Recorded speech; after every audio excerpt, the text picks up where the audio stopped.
background was powerful, but more than that, she knew he was a man of his word.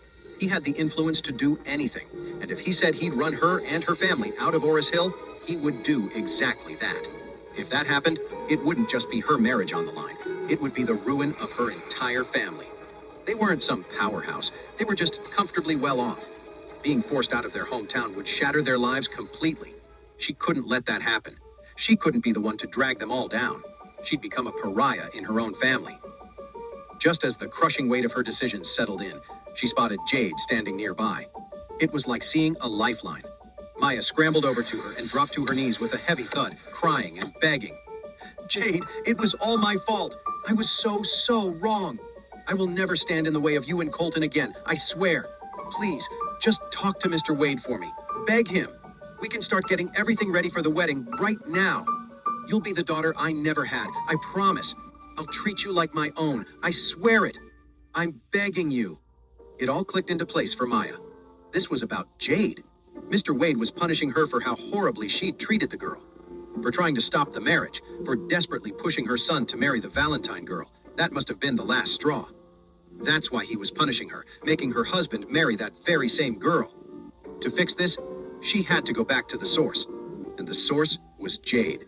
If she could just convince Jade to speak to Mr. Wade on her behalf, maybe this whole nightmare could be undone. Jade froze, completely at a loss. She was a kind person, and the thought of her fiancé's mother losing everything and being cast out was horrible. But then she remembered the insults, the humiliation. She hesitated. If she really stuck her neck out for Maya, and if Charlie actually forgave her, what then? Would Maya just go back to making her life hell the second she was in the clear? Seeing the doubt in her eyes, Maya knew exactly what Jade was worried about. She started sobbing harder, groveling at Jade's feet. "Don't worry. I'll be good to you from now on. You'll be like a daughter to me, I swear. We can put all this behind us and be a happy family. If I ever turn on you again, I hope I drop dead on the spot." The desperate oath made Jade's heart soften. Her resolve crumbled, and she couldn't help but look over at Charlie. After a moment's hesitation, she stammered, Mr. Wade." Charlie looked at her and cut her off, his voice cold as ice. "I know what you're about to say, but I want to be clear. This isn't about you and her anymore. This is between me and her." He stared her down. "It's useless for you to beg. I'm not making an exception for you, and I am not giving her another chance." The look on Charlie's face terrified Jade. She knew right then that he wasn't going to back down, not even for her. She turned to Maya, her expression full of apology. "I'm sorry. There's nothing I can do." Maya watched her last hope crumble. She whipped around to face Colton, tears streaming down her cheeks. "Colton, please, you have to save me. After everything I've done for you." Colton's stomach twisted into a knot. That was his mother, after all. He couldn't stand the thought of his parents divorcing, let alone his mom getting kicked out of Oris Hill. And the idea of his dad marrying some woman who was practically his age? Swallowing his pride, he dropped to his knees in front of Charlie. "Mr. Wade, please. Just give my mom one more chance. I swear she'll change." Charlie's voice was ice. "I already told you. This is between me, your father, your mother, and Mr. Valentine over there. The three of them disrespected me. They mocked me, again and again, and even threatened my life. You think you can make that all go away by getting on your knees? We just met. What makes you think you have that kind of pull?" Just then, Brody yanked Colton to his feet. "Are you an idiot?" he hissed. "You're really going to go against Mr. Wade right now? Shut your mouth." Honestly, Brody was secretly thrilled, but also terrified. He was thrilled because he'd been sick of Maya for years. His aunt always lorded her family's money over everyone, constantly looking down on him and taking cheap shots. Now she was finally getting what was coming to her. But he was also terrified. If Colton and his parents kept pushing Mr. Wade, the guy's anger might spill over onto the whole Brady family, and Brody would be caught in the fallout. He just wanted to watch the show from the sidelines, not get dragged into the line of fire. As far as he was concerned, his cousin was playing with fire, and he had no intention of getting burned. It was only then that the reality hit Colton. His words meant absolutely nothing to Charlie.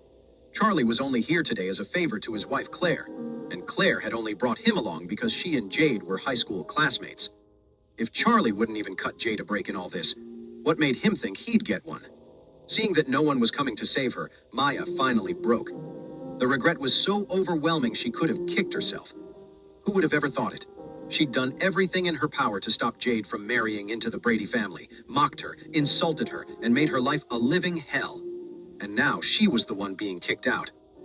Talk about ironic. If she'd known this was how it would all end, she never would have gone down that road. She couldn't help but ask herself, Maya, oh Maya, why did you have to go after Jade? Look what you've done. I'm the one who's screwed. If she divorced Roland today and got thrown out of Oris Hill, what was left for her? Charlie glanced at his watch, his patience wearing thin. If you keep dragging this on, it'll be 11 o'clock. Is this wedding happening or not? Hearing this, Orville barked at Maya. Hurry up and get down to the county clerk's office to file those divorce papers. You waste any more time, and you're out of Oris Hill for good. Maya shuddered, the threat hitting its mark. Through her sobs, she stammered, I'll go. I'll do it. Satisfied, Orville turned to Royce Valentine. All right, you and your daughter, with me. Royce's knees hit the floor. Please, Mr. Orville, just give me a minute, he begged. I have to talk to my daughter. She has no idea what's happening. Mr. Orville glanced at his watch.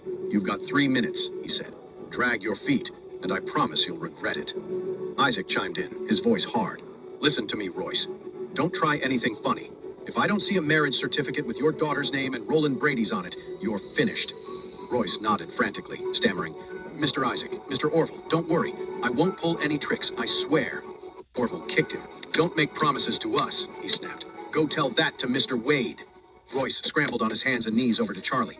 Mr. Wade, please, don't worry. I'll do exactly as you say. No tricks. Charlie waved a dismissive hand. Just get it done. I'm waiting for that champagne toast. Yes, of course. Royce nodded again and again, then turned and scrambled through the crowd to find his wife and daughter. They were right where he'd left them, waiting for him to have a pleasant chat with the groom's family so the wedding could finally begin. His daughter, Roxanne, was practically buzzing with anxiety. She knew her situation was dire. If she didn't find someone to marry, and fast, things would get ugly as her belly grew. She was already 2 months along, which meant she only had a couple of months left before it would be impossible to hide.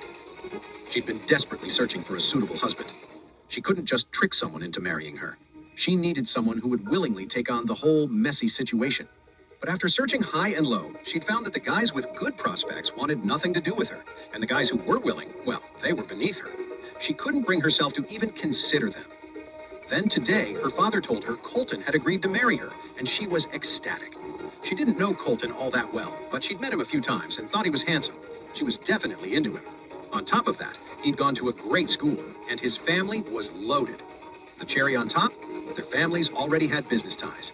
He wasn't just a good choice, he was the perfect choice. So she'd come here giddy with excitement, anxiously waiting for the final word. When she saw her dad hurrying toward her, she rushed to meet him. Dad, is it all settled? She asked, her voice trembling with excitement. Is Colton really going to marry me? Royce looked at her, his face a painful mix of guilt and shame.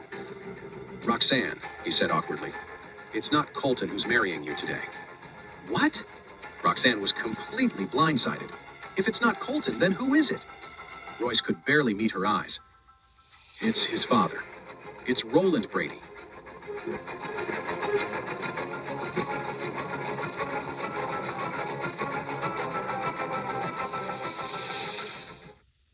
What?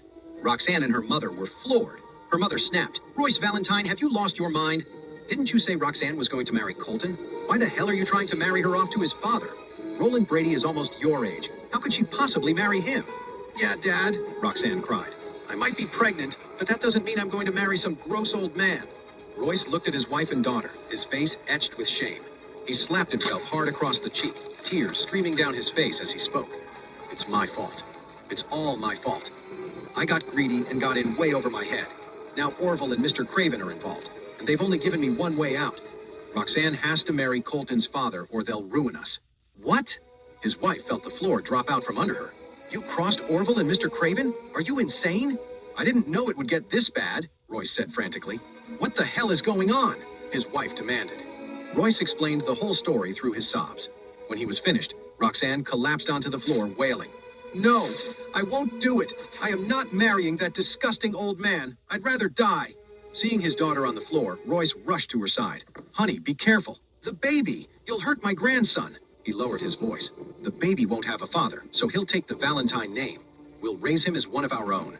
Is that really what you're worried about right now? His wife shrieked. A grandson? You need to figure out how to stop our daughter from marrying that creepy old man.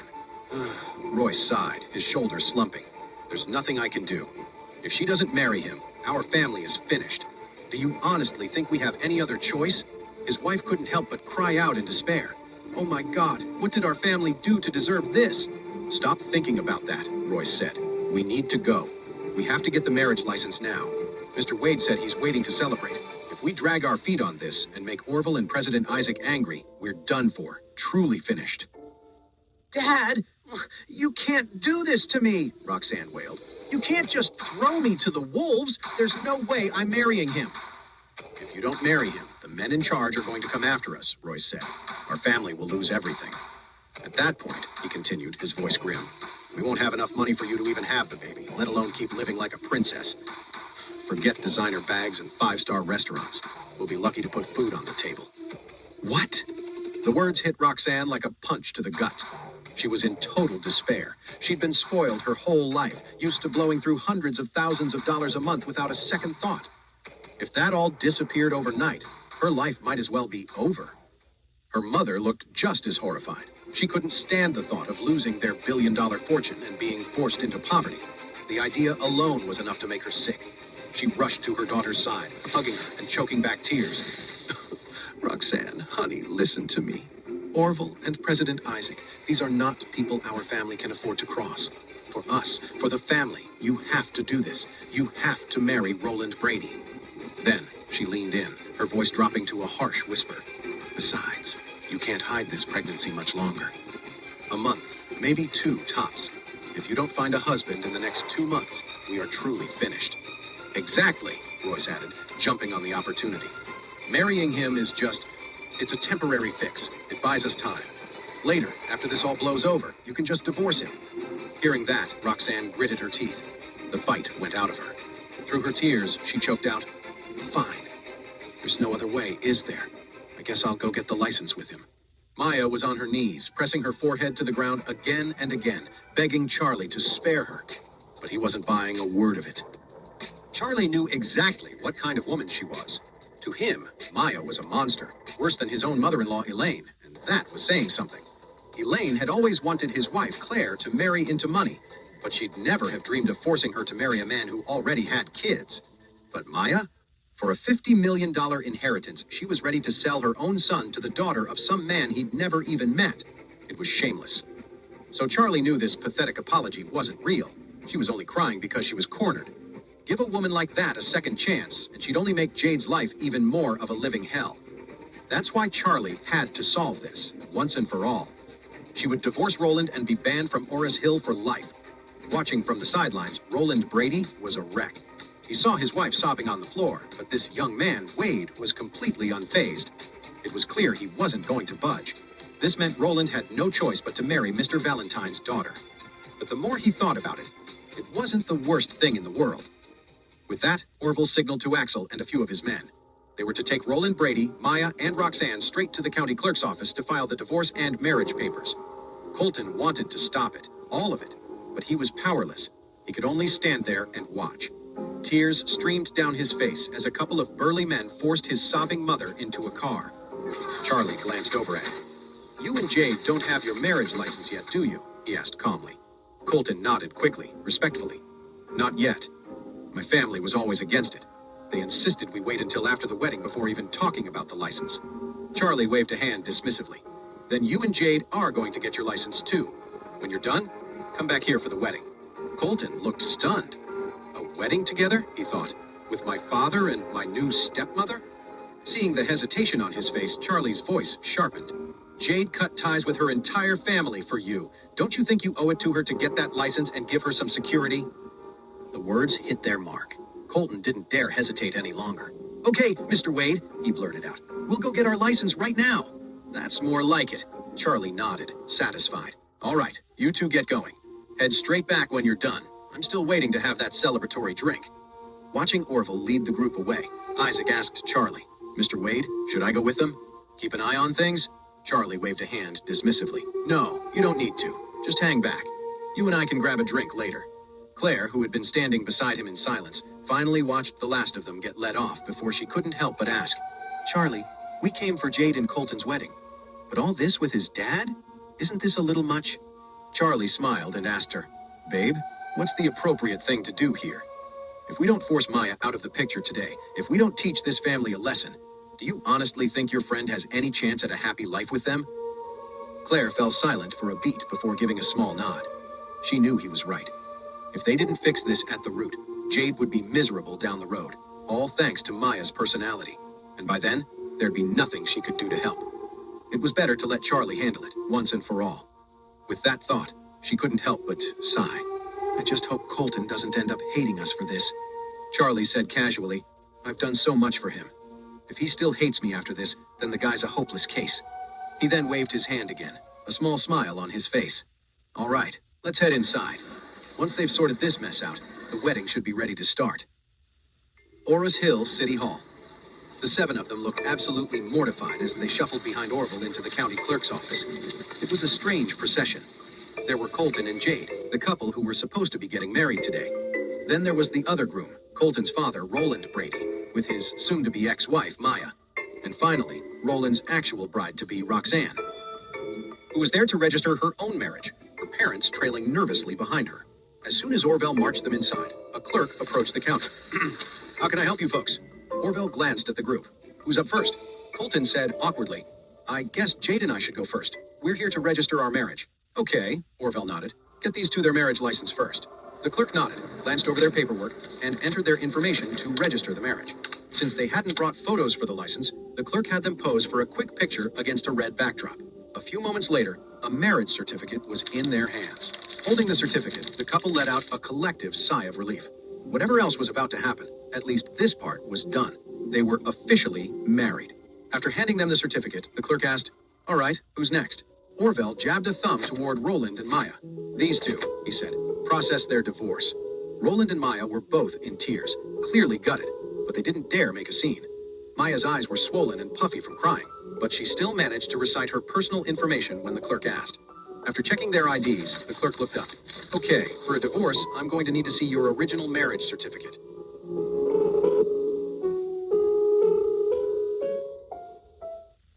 Overwhelmed with regret, she hated herself for what she'd done.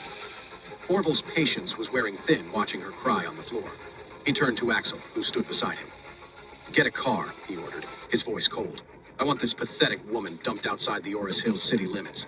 If she ever dares to show her face in this city again, you can break her legs and toss her out yourself." Axel nodded instantly. "Yes, Mr. Orville, consider it done. I'll make sure she's gone from Oris Hill myself." Axel shot out a hand and shoved Maya toward the door. Tears streamed down Maya's face. "You have to let me go home and pack a couple of things." Axel's voice was cold. "You want to go home and pack? I'm doing you a favor by not stripping you bare right here.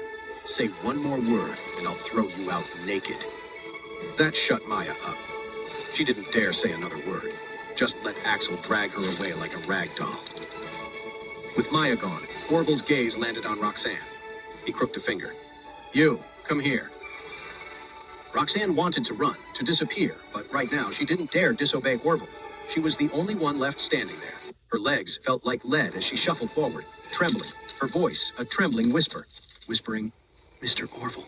Orville nodded, then gestured between her and Roland. He looked at the staff at the county clerk's office. "Go on. Get a marriage certificate for these two." The clerk stared, dumbfounded. "A marriage certificate? For them?" "Yes," Orville said flatly. "For them. Do it now." While the clerk was stunned, the whole situation only confirmed her first impression. This 50-something Roland was in a class all his own when it came to scumbags. He brought his wife and his new lover to the office on the same day to handle the divorce and the new marriage. Was this guy even human? The clerk was a young woman, and she had a special kind of disgust for creeps like him. She could almost understand the tall, handsome ones. At least they had the looks and money to back up their arrogance. But Roland? He was pushing 60, wasn't much to look at, and frankly was just plain ugly. She never expected a guy like him to be such a total lowlife. Seriously? Even though she was fuming, the young woman didn't dare let it show. So, seething, she started drawing up the marriage license for him and Roxanne.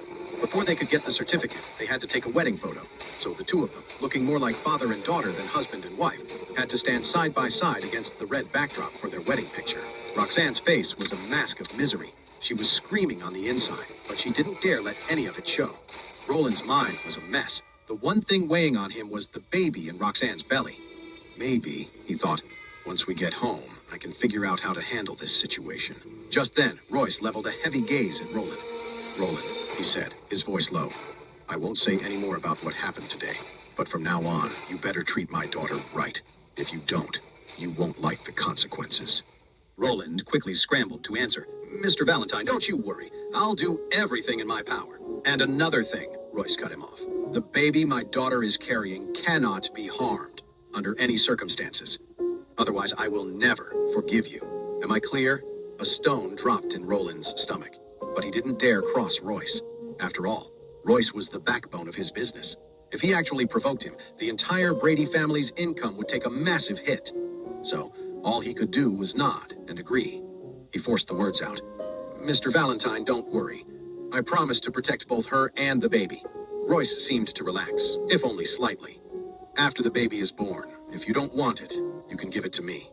My wife and I will raise it. Thank God, Roland finally breathed, the tension draining from his shoulders.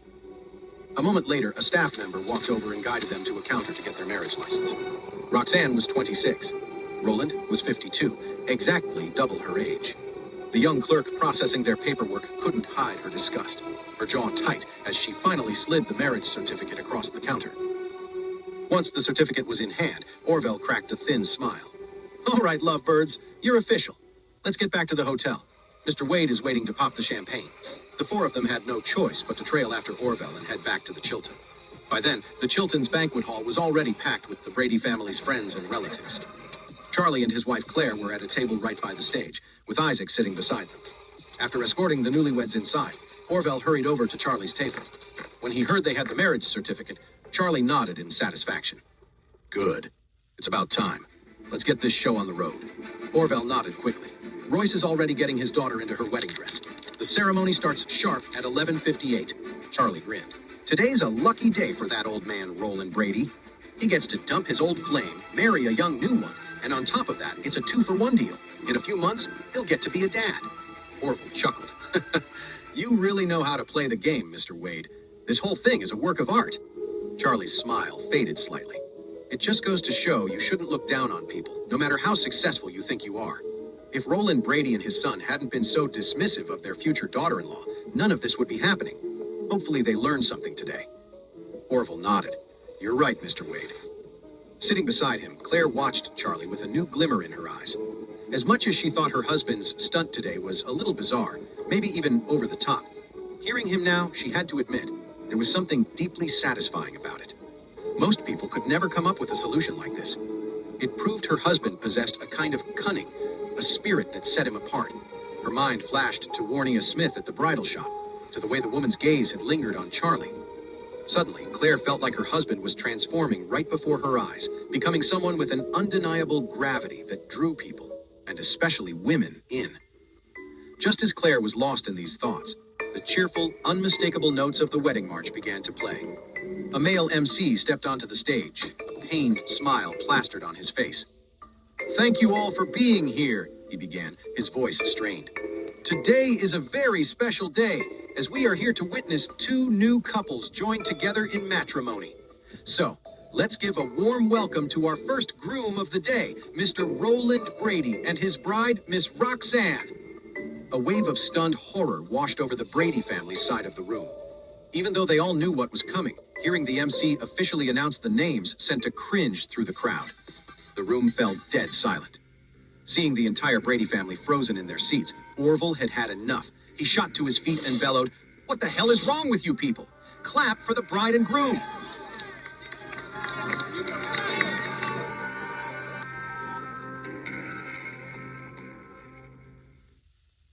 At Orville's command, the Brady family broke into a scattered, reluctant applause. Truthfully, they were miserable about this wedding. The whole thing was a public humiliation, a stain on the family name. But it was happening, and there wasn't a damn thing any of them could do about it. Roxanne, looking cold and remote in her wedding dress, walked onto the stage on the arm of Roland Brady, who looked crisp in a tailored suit. Once they were in place, the host smiled broadly. And now, let's welcome our second couple, the groom Colton and his bride Jade. The Bradys were no more enthusiastic about applauding this time around. It wasn't just Maya and Roland who looked down on Jade. The whole family shared their disdain for the girl from the wrong side of the tracks. But after Orville's earlier warning, no one dared to sit on their hands. A wave of half-hearted, continuous clapping filled the room. Colton took Jade's hand, their fingers lacing together as they walked onto the stage. You could see the genuine love between them, their hands clasped tight as if they'd never let go. With both couples on stage, the atmosphere turned palpably awkward. Most of the guests had been to their fair share of weddings, but no one had ever witnessed a spectacle quite like this. A father and son getting married side by side on the same stage. Even the host seemed flustered. He was a seasoned pro on the Oris Hill hosting circuit, but in his entire career, he'd never hosted anything this bizarre. Normally, he'd roast the parents a little to liven things up, but that was obviously a non-starter today. He was completely at a loss for where to even begin. He decided to ditch the usual lighthearted banter. After a quick formal opening, he turned to the two couples beside him.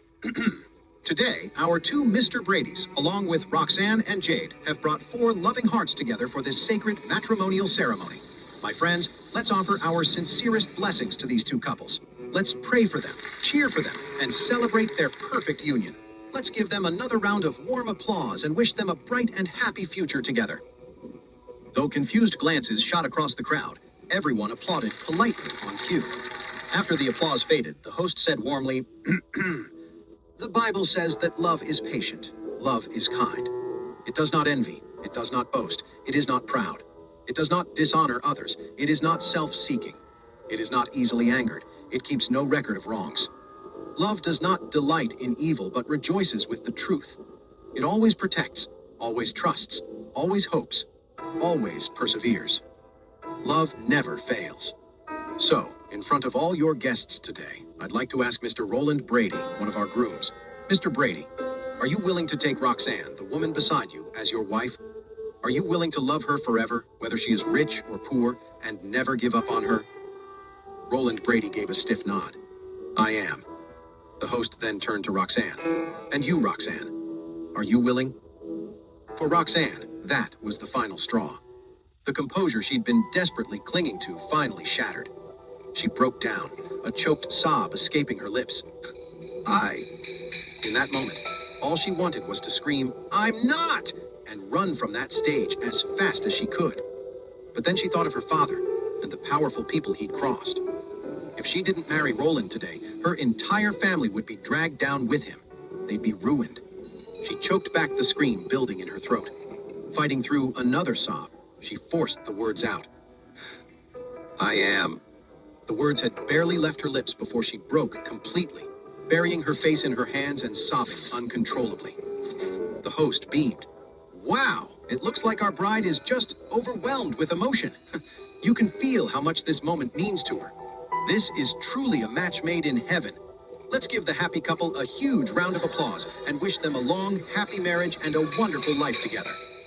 The words barely registered before Roxanne's legs gave out. She crumpled to the floor, burying her face in her arms as huge, racking sobs shook her body. The host rushed to help her up, a practiced smile plastered on his face. "See? Our bride is just overflowing with joy. Now, let's see how our groom is doing.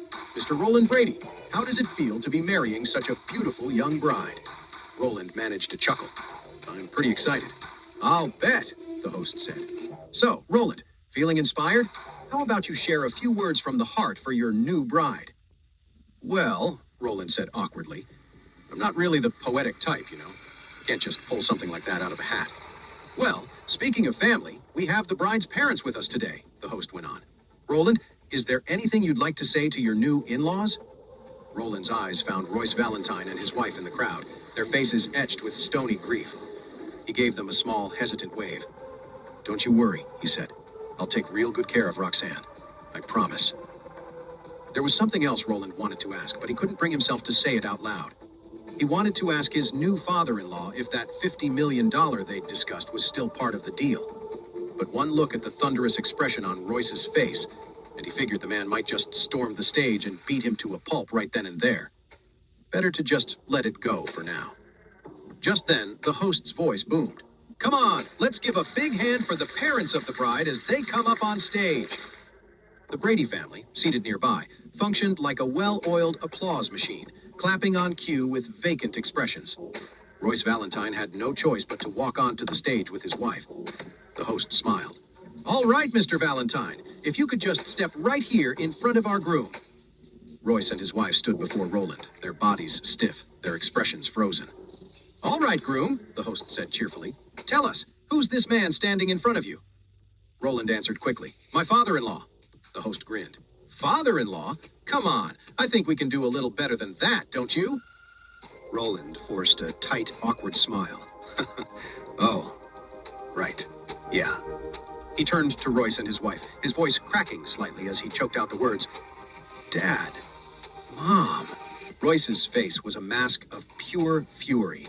This clown, a man practically his own age, was calling him Dad. He didn't have a son, and if he did, it sure as hell wouldn't be this worthless piece of trash. When Royce just stood there, silent and seething, the host jumped in. "Looks like Mom and Dad are a little choked up. So excited you forgot to respond. This is his first time calling you Dad. Isn't it customary for the new father-in-law to give a little something to mark the occasion?" Royce's gaze was venomous. "I came in a hurry," he said, his voice clipped. "I didn't bring a gift." "Oh, that's okay. That's totally fine," Roland said quickly, waving his hands dismissively. "Don't even worry about it." The host beamed. "All right, now that you've made it official, it's time for the groom to show his respect. He will now offer a toast to his new parents-in-law. Let's have the champagne brought out." Roland looked confused. "A toast?" he asked awkwardly. Of course, Roland was not happy about having to raise a glass in front of so many people. After all, he was over 50 years old, and it felt like a public test of his sincerity. But the host's voice cut in, his tone dead serious. "Groom, today is your big day. Two families are becoming one. You're not just getting a beautiful young wife, you're also gaining a loving mother and father-in-law. In America, we value family loyalty above all, so honoring your new parents-in-law with a heartfelt toast is a time-honored tradition. Why are you hesitating?" the host added. "Besides, what American wedding would be complete without a toast to the parents?" When Royce's wife heard this, tears welled in her eyes. It was true. Two families were becoming one, but she couldn't stand the thought of her daughter starting a life with this old man. But it was too late now. All she could do was watch it happen. Feeling cornered, Roland had no choice but to lift his glass. He turned first to Royce Valentine, forcing out the word, "Dad, here's to you." Then he turned to Royce's wife and called her Mom. The couple exchanged a look of pure misery. Just then, a staff member hurried out with 2 flutes of champagne, placing them in front of Royce and his wife. The host then announced, "Normally, the bride and groom would toast both sets of parents, but since the groom's parents couldn't be with us today, we'll just have the happy couple honor the bride's parents." The bride, her eyes red and puffy from crying, reluctantly stepped beside Roland Brady. A staff member immediately handed her a glass, which she held with trembling fingers. Roland raised his own glass again, his face beet red with embarrassment, and offered it toward Royce. "Dad, please share this toast with me." Royce wanted nothing more than to hurl the champagne right back in Roland's face. The last thing on earth he wanted to do was clink glasses with him. But then he glanced up and saw Isaac in the audience, staring at him with a stone-cold expression. Royce flinched and quickly lifted his glass, touching it to Roland's. Roland then picked up the other cup and offered it to Royce's wife. "Mom, please, join me in this toast." Royce's wife was even more furious. She could think of a million reasons not to, and for a moment, she left Roland hanging, his glass suspended in midair. After a moment, his arm began to ache, the humiliation stinging him. Royce shot his wife a sharp, warning look. The last thing he wanted was a problem with Isaac. He couldn't afford to make him angry. Seeing the fierce glare from her husband, Royce's wife could only grit her teeth, reach out, and take the cup, drinking it down in one go. The host smiled. "Drinking the champagne from your son-in-law is a sign of your approval. Now, let's get a word from the bride's parents. Tell me, are you satisfied with your new son-in-law?" Royce, his eyes turning red. "Satisfied," he muttered. "We're satisfied." In his heart, he was 1,000,000% dissatisfied, but he didn't dare say it out loud, not at a time like this. Royce's wife could only follow her husband's lead, forcing out words she didn't mean. From the audience, Charlie watched, a little amused. This was the price of arrogance, thinking a little money and power gave you the right to look down on everyone. In the end, people like that always get what's coming to them. Once the whole ridiculous spectacle with Roland and the Valentines was finally over, the host announced cheerfully, "And now, let's welcome our second couple to the stage, the groom Colton and the bride Jade."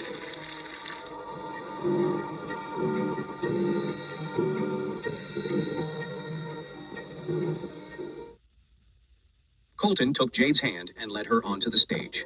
The host ran through the usual script, offering a few pleasantries before getting to the vows. This was it, the wedding they'd always dreamed of. And standing there, holding hands, they were both crying. For Jade, they were purely tears of joy. Colton's feelings, though, were a tangled mess. He'd just watched his own parents divorce, only to see his father remarry minutes ago. The emotional whiplash was staggering. After the couple exchanged rings, the host put on a strange smile. And now, let's welcome the groom's parents to the stage. You may recognize them as the couple who just got married themselves. Having just stepped off the stage, Roland and Roxanne had no choice but to swallow their pride and walk right back up, this time as the father and mother of the groom. A wave of stunned, disapproving silence fell over the family members in the audience, but their quiet judgment was drowned out by a sudden, booming round of applause from a large group of men Orville had brought with him. One of them even cupped his hands around his mouth and yelled, "Hey, the bride's the same age as her new mom! Ask them who's older! Ask them who's older!" The rest of Orville's men erupted in laughter. The jab hit its mark. Roxanne, having just moved back to the country, hadn't even started a job yet. Jade, on the other hand, had been working for 2 years already. She was, in fact, slightly older than her new mother-in-law, a detail that hung in the air and made the scene on stage excruciatingly awkward. The host froze, his professional smile faltering. There was no way he could ask that without getting fired on the spot. When Jade offered Roxanne the champagne and called her mom, a fresh wave of tears streamed down Roxanne's face. What the hell is this? One minute she was being forced to marry some awful old man, and the next she had an instant son and daughter-in-law, both of whom were older than her. Once Colton and Jade had paid their respects to Roland and Roxanne, the host let out a silent, shaky breath of relief. He declared the ceremony officially over. Immediately after, the bride and groom started making their rounds through the reception hall, toasting their guests. Roxanne wanted nothing more than to disappear, but the thought of upsetting Charlie was worse. She picked up her glass and reluctantly followed Roland to Charlie and Claire's table. Roland was practically trembling as he approached. "Master," he said, his voice shaky, "thank you for gracing our wedding. Roxanne and we'd like to toast you." Charlie's voice was calm, which only made it more menacing. "Roland Brady, you've married a good woman. You'd better treat her right. And you'd better treat that baby in her belly right, too. You understand me?" Roland's face flushed. He nodded frantically. "Don't worry, Master. I will. I'll treat both of them right." Charlie gave a slow, satisfied nod. "Good. And when that baby is born, you will treat that child as your own flesh and blood." Roland could only manage another desperate nod. "You can count on it, Master." "I will." Charlie gave a satisfied nod at Roland's terrified obedience. "After this wedding, I'm having Isaac keep an eye on you. If you go back to being a snob, looking down on people while kissing up to the rich, or if you mistreat your new wife, your daughter-in-law, or any of your family, I'll have Isaac break both your legs. Got it?" Roland's head bobbed frantically. "Yes, Master. I understand. Perfectly." Charlie waved a dismissive hand. "All right. I'm the designated driver, so I can't drink with you. Go make the rounds. You have a lot of guests. Make sure you greet every last one of them. You hear me?" "I hear you. I'll go toast every single table." As Roland scurried away, Colton and Jade approached, glasses in hand. Jade's voice was full of respect. "Mr. Wade, Claire, thank you so much for everything. Colton and I wanted to toast you both." Charlie offered a small smile. "Mocktail will have to do then. To a long and happy marriage." The couple beamed, thanking them over and over. Claire was still reeling from the day's insanity, but seeing her best friend finally marry the man she loved filled her with a pure, simple happiness. Charlie's gaze settled on Jade, his tone turning serious. "Jade, listen to me. Now that you're married, you can't go running back to your parents and your brother. You saw what they are today. You know what they're capable of. Your life is with Colton now. You need to keep your distance from your family, and you absolutely cannot give them any money." He then turned to Colton. "And you need to back her up on this, Colton. You're a team. Don't let her family come between you." Charlie was laying it all out on the table. Jade was to cut her family off, financially and emotionally. He'd seen too many families like hers, the kind who sell their daughter off for a bride price, only to keep leeching off her for the rest of her life. He was worried that once Jade got comfortable in her new life, once she realized Roland didn't dare cross her, she'd get a little power and be tempted to let her manipulative parents and lazy brother back in. That's why he was laying down the law now, before she had the chance to make that mistake. Jade and Colton both nodded in solid agreement. In truth, Jade was already there. She was disgusted with her parents and brother. After today, she wanted nothing more than to cut them out of her life for good. They would never see a dime of her money. Charlie and Claire raised their teacups, clinking them gently against the newlyweds' glasses. "All right," Charlie said. "Go on, make your rounds. Don't worry about us." Colton replied respectfully. "Mr. Wade, we'll head to the other tables then." Later, as the reception was winding down, Charlie stood and made his way to the restroom. Isaac saw him go and followed, catching up to him once they were alone. "Master," he said quietly, "I have an update. Carter Kevin had an operation back in Eastcliff." "Oh," Charlie's lips curved into an amused smile. "So, he still hasn't managed to get that necklace out?" "Nope," Isaac grinned. "Apparently the necklace got all tangled up in his intestines. It was so stuck that they had to rush him into surgery. Word is, Carter was still in his room right before the operation, trying to get it on with a nurse, when his grandparents and parents walked in on him. His grandmother nearly had a heart attack." Charlie smirked. "I just don't get it. The Kevins are supposed to be one of the top families in Eastcliff. How did they raise such a complete screw-up?" Isaac nodded with a sigh. "Honestly, the younger generations of these big families just don't have the same grit as the older ones. There isn't anyone in the whole country as impressive as you, Master." Charlie gave a small smile. "Don't butter me up. I mean it, Master." "Every word," Isaac said quickly. His tone turned serious. "By the way, Master, I'm worried that once Carter's out of surgery, he's going to come looking for revenge. The Kevin family is in a completely different league than the Wells family. They have some serious muscle on their payroll. If they make a move on you, things could get ugly. Do you want me to tell Master Wade? He could just make one call." Isaac leaned in a little. "If the old master says the word, I guarantee the Kevins won't dare to breathe in your direction ever again." Charlie just smiled and waved a hand. "I still haven't decided if I'm ever going back to the Wade family. So I want to use their help and their name as little as possible." Isaac tried again. "Master, you don't have to draw such a hard line with your family. Before Stephen found you, Master Wade was asking about you constantly. You really should go back sometime, if for no other reason than to see him." Charlie shook his head gently. "It's not that I'll never go back. It's just not time yet." In his heart, Charlie didn't just resent the Wade family. He was wary of them too. The family business was massive. Back when his father was still around, the infighting had been vicious. Now, with a new generation in the mix, he could only imagine how much more complicated the internal politics had become. Even with the power he had now, he was still nothing compared to the Wade family. The gap was just too damn big. That's why he was determined to go back only after he built something of his own. A foundation of power they couldn't ignore. Otherwise, what did he really have? His current net worth was over $20 billion in cash plus the Grand Group. But the Grand Group and $10 billion of that cash had been handed to him by the Wades. He hadn't actually earned much on his own. His biggest score was the $11 billion he'd scammed out of Sterling Pharma. And to a family like the Wades, $11 billion was a drop in the bucket. Now, Charlie owned 80% of Beacon Pharmaceuticals, which he'd officially renamed MS Pharmaceuticals. Lance Webb was already overseeing the production of his Quick-Soothe powder there. Given how effective the formula was, once it hit the market, it would likely become the best-selling stomach medicine in the world. That medicine alone could bring MS Pharmaceuticals tens of billions in profit. After that, he planned to release other formulas from the Mystic texts, and the company's income would skyrocket. Then, through Jude Kennedy, he'd get his hands on Sterling Pharma and merge it into MS Pharmaceuticals. By then, MS Pharmaceuticals would be on track to become the largest pharmaceutical company in North America, maybe even the world. And once he'd pulled that off, he'd finally have the confidence to face the Wade family.